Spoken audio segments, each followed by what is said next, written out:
Членството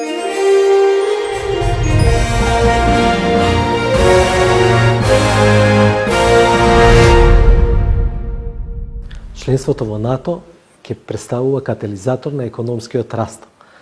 Многукратно ќе подобри позицијата на земјава, а исто така е силен гарант и печат за стабилноста.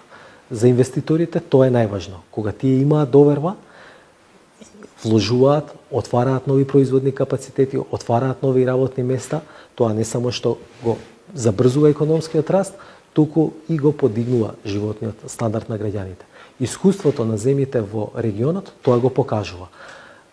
Најсилниот канал на влијание е преку странските директни инвестиции. Во земјите кои што пристапувале во НАТО, ако се погледне период 5 години пред членството и 5 години после членството, странските директни инвестиции се дуплирани.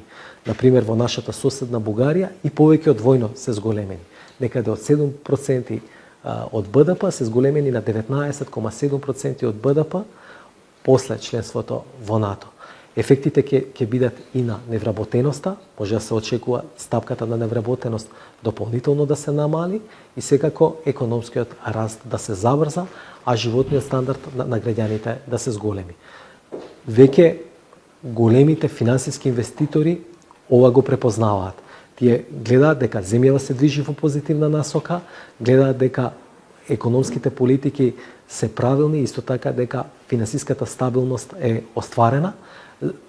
Оваа недела имавме и многу позитивни коментари од страна на Итон Венс, едни од најголемите финансиски инвеститори кои што вложуваат во регионов, кои велат дека Македонија е практично звездата, е најдобрата инвестиција за вложување во моментов во регионот на Централна и Источна Европа и дека заслужува место во Европската унија, односно забрзување на евроинтеграцијскиот процес.